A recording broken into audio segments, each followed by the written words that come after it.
great to see you all here this evening. We have started a series about relationships, and it's a three-part series, and tonight we wrap that up with our third session. The first one we talked about communication, how it's important to have good communication. And last week we talked about conflict, because it doesn't matter, who you are in a relationship with. It could be just a friend, it could be with your parents. I mean, if you got a girlfriend or a boyfriend, fiance, you're married, you're gonna run into conflict. And what we talked about last week was there are those of us that like to run from conflicts, who try to avoid it at all costs. And there are also those of us on the other end of the spectrum who engage in conflict with the attitude of I'm right and you're wrong, and I'm proving that I'm right and you're wrong. And in both cases, those are unhealthy ways to deal with conflict. And so we learned last week, we got to put the relationship first. And if we don't put the relationship first, we'll end up tearing down the relationship, and it'll eventually just dissolve because the conflict is unhealthy. And so how we remember that is, we don't go into conflict to be right. You don't make it right, you don't be right, you want to make it right. And so you want to do what's best for the relationship when you're in conflict, when you're addressing conflict. And last week I ended it with saying that, to resolve conflict, each party has to contribute something, and that something is compromise. And, as I got done speaking last week and I was praying about it and thinking about what I was going to say this week, compromise just didn't sit well with me. I just kept thinking, compromise kind of has a negative connotation. And so we're changing it a little bit. We're not going to talk about compromise. We will a little bit, but I found something else that I think is even more important in relationship. And so what I want to do is first, while we kind of go down this road of discovery on what that is, I want to ask you a question. Have you ever been put into a situation where you had to make adjustments to get back to what you normally do or what you're used to? Back when I was in high school, my senior year of high school, I played football. And we were playing one particular game at home, and we were kind of playing against our rivals, which was a team that wasn't very far from us, but they were another fairly good team in our district, in our division. And I was not having a very good game. I kept missing cues, I kept missing assignments, and my coach was getting really frustrated with me and really angry with me. So finally, he pulled me off the field, pulled me over because I was supposed to, I had an assignment I was supposed to do on defense, and I missed it. I didn't do it. I mean, I knew I was supposed to, but for some reason I just didn't do it. And so he pulled me off the field, and he sat me down for a play or two, and then he did something very interesting. He put me back in the game, but he didn't put me back into my normal position. He put me in as a defensive end. Now, those of you who know football pretty well, you kind of know that defensive ends are pretty big guys. Typically on a football team, the largest people on the football team are the defensive linemen. They're the ones lining up on the opposite side of the ball trying to tackle the quarterback. And the same goes for a defensive end. I had a buddy who was just about a year or two younger than me. He's like 6'4", 250 pounds, and he was a defensive end in high school. So you can imagine the coach put me in as defensive end. Now take this physique right here, shave off about 30 pounds, and that was me in high school.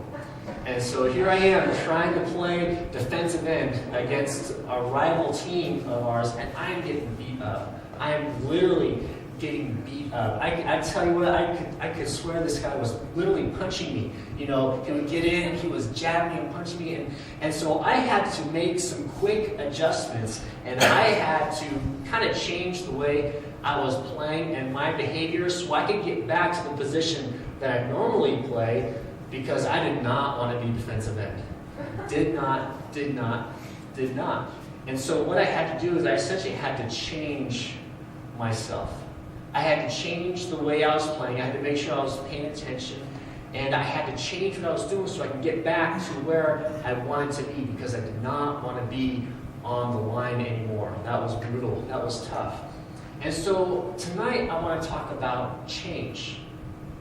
I want to talk about change in relationships, how our conflict can actually be a catalyst for change. How the conflicts that we run into can actually help us change who we are, change our behavior to better our relationships.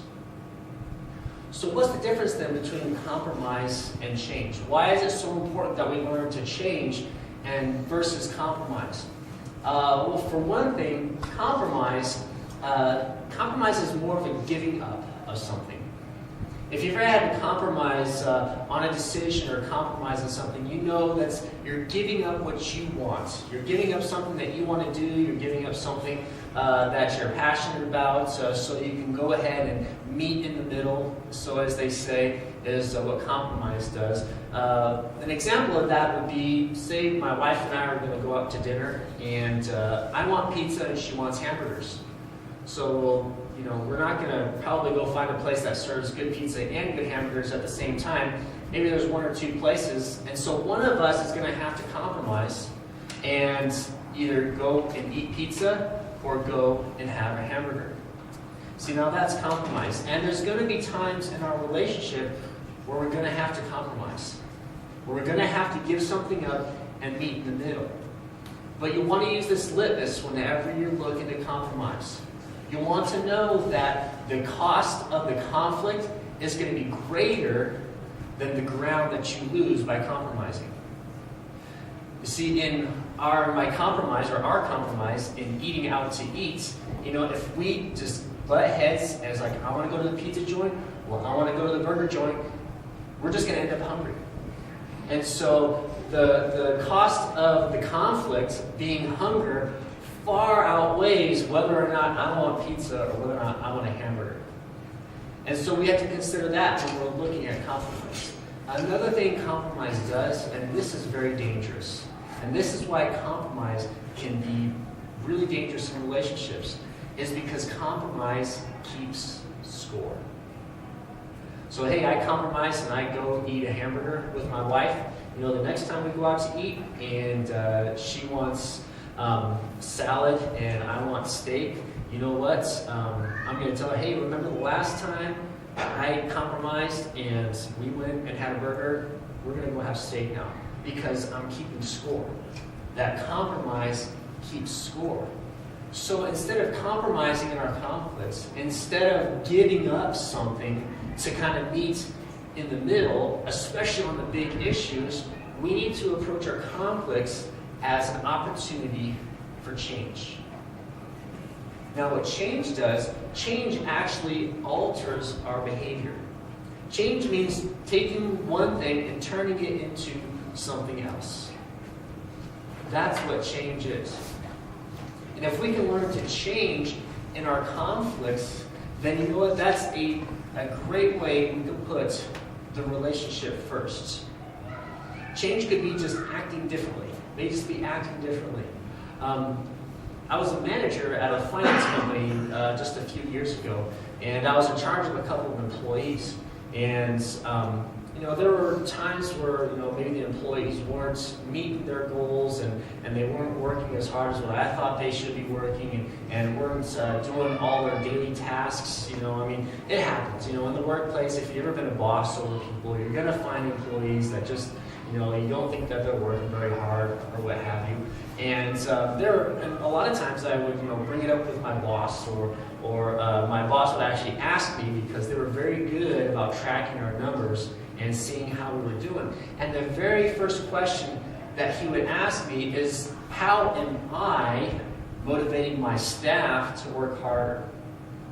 And I could think of all kinds of reasons why my staff was not doing very well. Well, they need to do this, they need to change that, they need to work harder here, they need to work faster on this, they don't do this very well, they don't do that very well. But he was not interested in my employees' performance.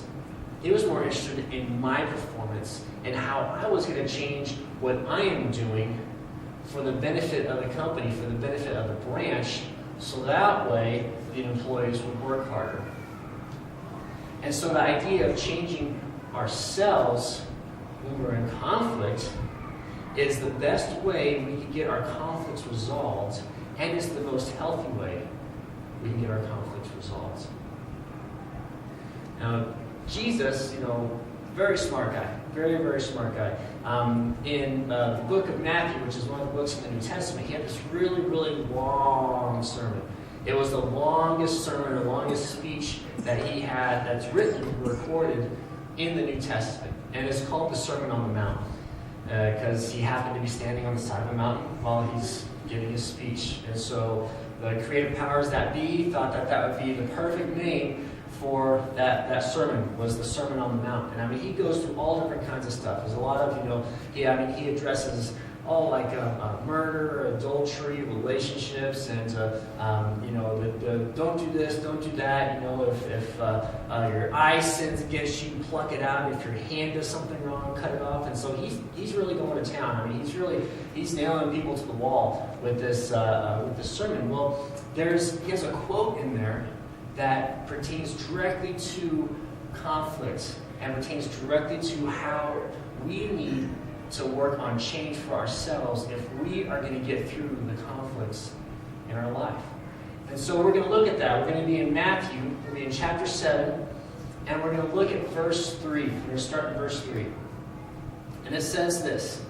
It says, "Why do you look at the speck of sawdust in your brother's eye and pay no attention to the plank in your own eye? How can you say to your brother, 'Let me take the speck out of your eye,' when all the time there is a plank in your own eye?" Isn't this true? Isn't this so true when we come into conflict? Because isn't this how we normally enter into conflict? I have a grievance against somebody, and so I'm going to bring my grievance to you, and I'm going to tell you how you have wronged me, and I'm going to tell you how it made me feel, and I'm going to tell you how you can change your behavior so that way I don't feel that anymore, so I don't feel hurt anymore. That's exactly what Jesus is talking about. Because we bring these conflicts, and all we are is we're focused on the other person. We're focused on the person that did us wrong. Man, I don't like the way that they talked about me. I don't like what they said to me. I don't like how they said that to me. Boy, I'm going to let them know. I'm going to let them know that they've wronged me, and I'm going to even give them a few examples on how they could change the way that they speak to me so that I won't be offended or that I won't be hurt anymore. And I'm going to expect that change the very next time that we speak or that we talk to each other, and that's how it's going to be. I'm going to gear myself up. I'm going to see them here in a few minutes, and we're going to have a conversation. We're going to talk about this. But the reality is that in conflict, there is change to be had on both sides. There is change to be had on both sides. Especially if we take on the attitude that our conflict is a catalyst for change. Not just a catalyst for change for the other person, but a catalyst for change in both parties. So just like Jesus said, hey, why are you so concerned about the speck in that other person's eye? When you are walking around with this huge plank, with this board in your own eye. He's giving a very drastic comparison. He's comparing a little speck to a huge board.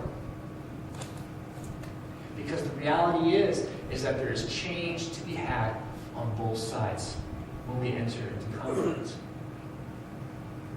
Now, the problem is if we don't ever get our conflicts resolved, or if we don't look to ourselves to change, then we just leave the plank in our eye.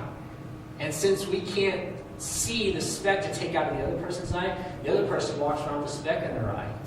And so now, both parties, their vision is impaired. Especially the one that has the grievance against the other.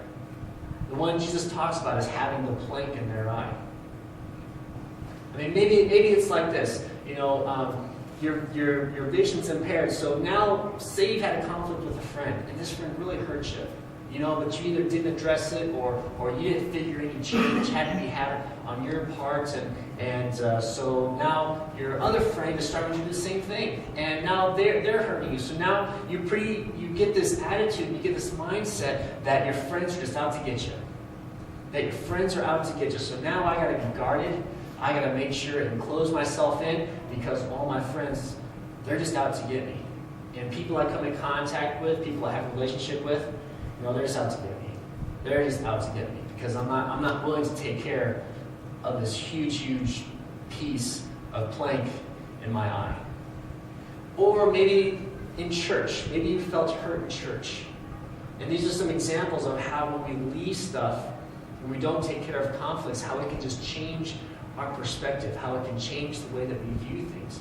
Maybe you were hurt in church, and it was something that just never got resolved. Somebody hurt your feelings, but you weren't going to go talk to them. You're just going to go ahead and leave. You're just going to take off. And the thing is you will then find hurts everywhere you go. Every other church that you go to, you'll find more hurt. You'll find more pain because you're seeing everything through the filter of that initial conflict, of that initial hurt, because you never took care of it. You didn't feel like you had to change at all. It was everybody else was the problem. So now you're going from place to place, and you're looking through that filter of hurt. And so you're going to find hurt everywhere you go. Maybe it's in your family. You've had unresolved conflict in your family, and now you just loathe being around your family. You can't stand it. Oh, Cousin Jimmy, he is just impossible. I can't stand to be around him. Can't stand it. And it's gotten so ingrained in you because you didn't think there was any change to be had on your part, that now you view that people that have good relationships with their family, maybe you're a little jealous. Maybe you're even a little angry at them because they have such a great relationship with their family, but me, I can't have a relationship with my family. Or even with your spouse. If there's unresolved conflict with your spouse and you are unwilling to change, it's going to create separation between you two. There's going to be a wedge placed in there. And then pretty soon, one morning, and maybe you've heard this before, you're going to roll over, wake up, and go, who in the world is this laying next to me? It's because we have unresolved conflict in our relationships, and we view it as us not needing to change. See, our responsibility is only for ourselves. We cannot take responsibility for other people's actions, for other people's words, for what other people are going to say. The only thing we can take responsibility for is us, is our own actions, and our responsibility to change ourselves. See, we can't change another person. No matter how hard I try, I cannot change my wife. I would not want to change my wife. I was not meant to be a jab as far as trying to change my wife. I know it may sound that way. But I can change myself. I can change the way I behave. I can change the way I react, the way I interact with her, for the benefit of the relationship. See, Jesus goes on to talk about that in verse 5. And so if we keep reading in Matthew 7, verse 5, he says this. He says, you hypocrite. It says, first take out the plank of your own eye, and then you will see clearly to remove the speck from your brother's eye. So he's pointing it back to us. He's pointing the responsibility of change in our conflict back to us. Because we cannot change the other person. The only one we can be responsible for is ourselves. You ever get just frustrated, maybe especially with a sibling? It just seems like they're always annoying you. It doesn't matter what you do, how many times you pound them down, how many times you pin them down, they just keep coming back for more. I see that with my kids. I see that with especially our two oldest ones. They're quite a few years apart, but man, it doesn't matter how much my oldest one's a daughter and the next eldest is a son. It doesn't matter how much my daughter would pound on my son. He would keep coming back.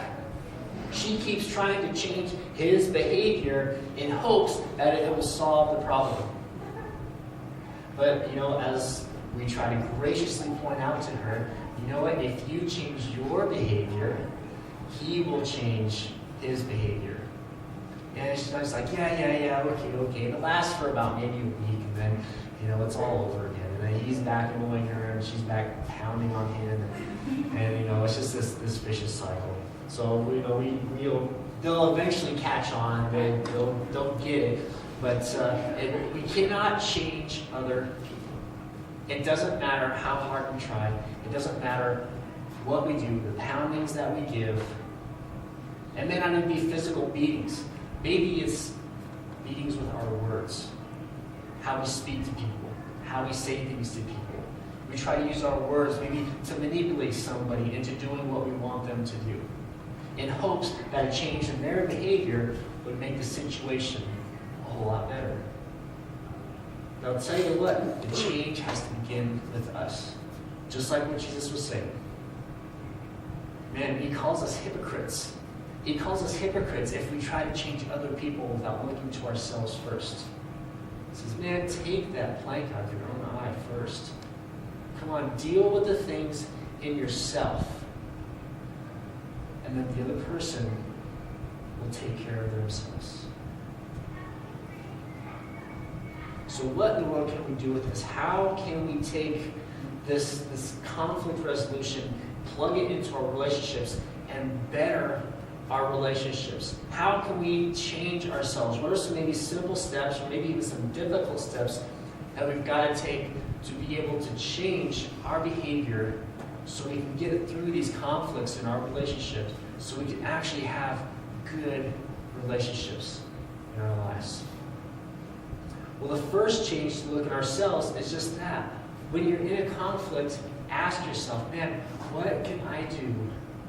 What can I do to change either my behavior or my actions? Kind of think back and look through the conversation of what it is that you're doing to see how it is you can change yourself.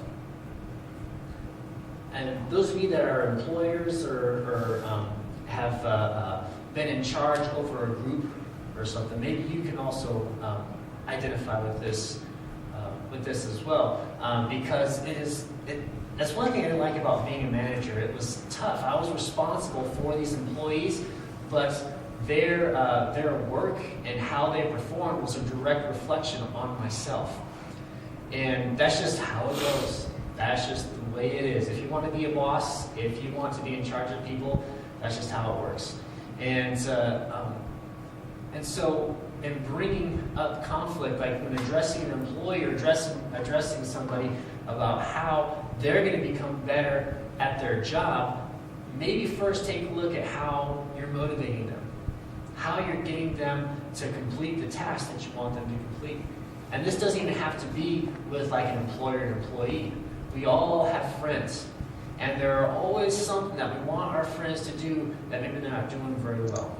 Especially if we're like in school, or if we're working on a project together, or what have you. There are all kinds of opportunities that we have that we can practice this, that we can think to ourselves, okay, how is it that I can contribute in this situation that will help this other person along better? Because yelling at them, telling them they're no good, telling them they got to work harder, just pointing out all the mistakes that they've made, that just is not working. And I've been there.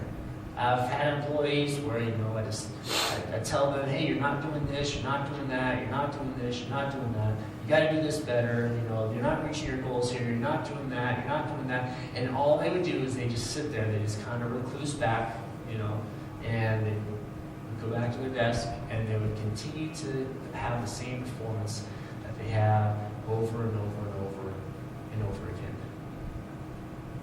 But I learned the more that I was able to affirm, the more I was able to actually get in or be an example to them. I started having to look at how I could change my behavior in dealing with my employees to get them to work better. I started seeing improvement. I started seeing them work harder. They actually started having smiles on their faces when they came to work. It's amazing how just a smile on somebody's face in your workplace could just be huge. But it started with a change in my own behavior first. I had to get off what would be like the negative bandwagon, and I had to start speaking life into my employees. It's the very same way in our relationships. if we're not speaking life into our relationships, if we're not taking the opportunity for ourselves to change maybe the way we're approaching somebody, then the situation will never get better. You can continue to tell somebody they're not doing a good job. You can continue to tell somebody, hey, you've hurt me, you've hurt me, you've hurt me, you've hurt me. They're like, well, I'm sorry, I don't know what to do to fix that, But maybe it's the way you're taking what they're doing, and the change is in yourself. Because we're only responsible for what we can do in our relationships. We cannot change the other person. Second thing is if the conflict feels unresolved, chances are there was absolutely no change on either side. No change on either side. I don't know if you've ever had that before, where you've had a conflict with somebody, or somebody hurt your feelings, and you had the conversation, but you left, and you're like, man, it doesn't feel like it's finished. It doesn't feel like it's been taken care of. And you're still mulling it over in your head. You're still worrying about it. You're still thinking, man, do I got to have another conversation? Do I got to do this? Do I got to do that? Well, chances are is there was no change in behavior on either party. Now, again, we can't control what the other person does, but you can control what you do. And so even if the other person refuses to change, you can still get resolution in that conflict by looking at a change in your own behavior. And then you can have peace about it. You can feel resolved about it, even if the other person has absolutely no change whatsoever. You can still have resolution. You can still feel peace about that conflict because you looked at yourself to change. And you focused on how you can change to better the relationship. And the thing is that change takes time. So you can't expect yourself or the other person to change overnight. Unfortunately, that's just impossible. It's impossible. Right now, my wife and I, we are working on night training our boys.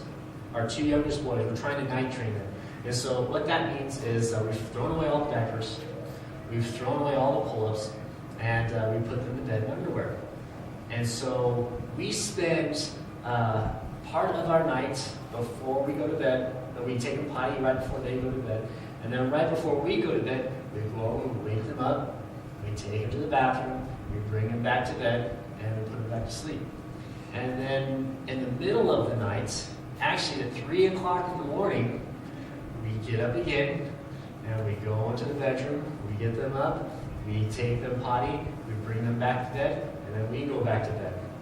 Or in my case, I get ready, and I go to work. But it's a process that's going to have to continue for weeks. And I'm really excited about it. Really excited about it.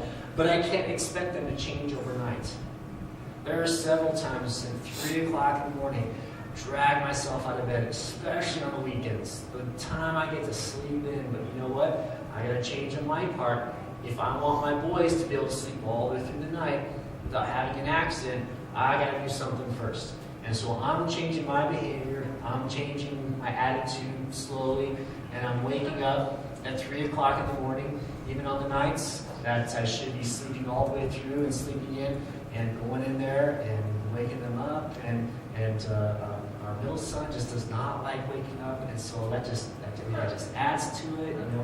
We drag him out, and he's just crying and yelling, I don't want to. We're walking into the bathroom, walking in back, and there's some nights where we go in there. So now we gotta change the jammies, we gotta change the sheets, it's a process. But the understanding is that the change happens slowly. It's a change over time that's going to last. Because once they learn, once they get how to sleep all the way through the night, and they're able to listen to their bodies, and they can wake up, and they can go to the bathroom on their own, they will never learn how to do that. They never will. And they will wet their beds for a very long time. But because my wife and I are taking the effort to do this, with the understanding that it's going to take a while, we're going to see change over time in them. And that's how we should expect to see change in ourselves and also in other people. So what it requires is it requires grace on our parts. If we want to see change in other people, we got to be gracious enough to allow them to change. We got to be gracious enough to be able to let them linger for a while in behaviors or actions or attitudes that maybe we're not really okay with. But knowing that a change in ourselves and in what we do and how we behave is going to have an effect and a change on them, and then being patient to wait for that change to happen over time, you're going to see that change. You're going to see that. So that change is going to be gradual. It's going to happen over time. So what do you think this might look like? Like if we really took this seriously, like if we really wanted to see our relationships get better, if we wanted to see our relationships get more healthy, and we took these concepts into mind, if in our communication that we wanted to be expected ourselves to be transparent. In other words, we would be open to say it, and then we would be open to take it. So we'd be open to say how we feel. We wouldn't hold stuff in, we wouldn't bottle stuff down. But then on the flip side, we would be open to receive whatever the other person is saying to us and not get so easily offended if they happen to say something to us that might be a little offensive, might hurt our feelings a little bit, and we're gracious when they say those things to us. How might that change our relationships? Or even in our conflict, when we're entering into conflict, we don't enter it in thinking that, hey, I'm right and you're wrong, and I'm going to prove that I'm right and you're wrong. And we actually look to make the situation right, and we put the relationship before ourselves, and we make the relationship more important than being right. How could that change our relationships? How could that make them more healthy? And then if we also look to ourselves, we look to see how we can change first. How we can have a change in our behavior. We can have a change even in our perspective. Generating a relationship with somebody that might have completely different views as you do, and accepting them and being willing to listen to their views, how might that change your relationships? How might that make your relationships more healthy? It may be infectious. Maybe somebody seeing how you respond in your relationships and seeing how good your marriages have become, how close your friends are to you, how good your family relationships are, they might start thinking to themselves, maybe I can have that. Maybe that can be part of my life. And when they start looking at how we respond and how we act in our relationships, just because we're putting these simple things into practice, and that affects their relationship. And maybe their relationship would affect somebody else's relationship. And that relationship may affect somebody else's relationship. How could that change how people view relationships? So there's a lot of folks right now that have a very poor view of marriage. An extremely poor view of marriage.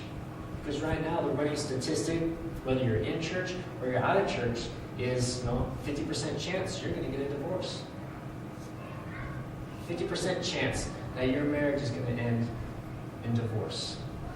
And I'll tell you what, we had a group of friends in Arizona. There were four of us couples. Guess what? 2 of them are divorced. We all went to church. We all went to church. We were all involved in church. Some of us were leaders in the church. And 2 out of the 4 of us, 2 out of the 4 couples, ended in divorce. So if we work on building healthy relationships man, how could that change the way other people view relationships? Maybe we could start seeing a trend go in the other direction because we decided ourselves that we were going to build healthy relationships. Let's pray. Dear Heavenly Father, I thank you, Lord, that you made us to be in relationship with people. That you created us to have friends, Lord. Lord, you created us to have a family, people that we can interact with. Because you are a relational God. You like relationship. Lord, the Bible says that you are our friend. And that you use our earthly relationships as an example of the relationship you want with us. So Lord, I pray that we would work hard in our relationships.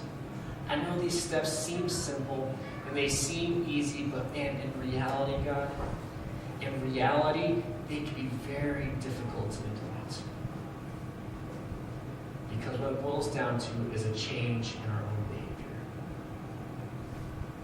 Lord, I know we will have opportunity this week to be able to practice this. And so I pray, Lord, that as we're interacting with our friends and with our family and our loved ones, that you would help us to remember, Lord, that it's about the relationship. It's about our character. It's about us being open and transparent. And Lord, I pray that healthy relationships start building. And that maybe if there are some damaged relationships, Lord, or if there are some relationships that are really strained at the moment, I pray, Lord God, that they would become healthy. And we just thank you and praise you, Lord, that you designed us this way. And Lord, I pray that you would just keep everybody safe. In your name, Lord Jesus.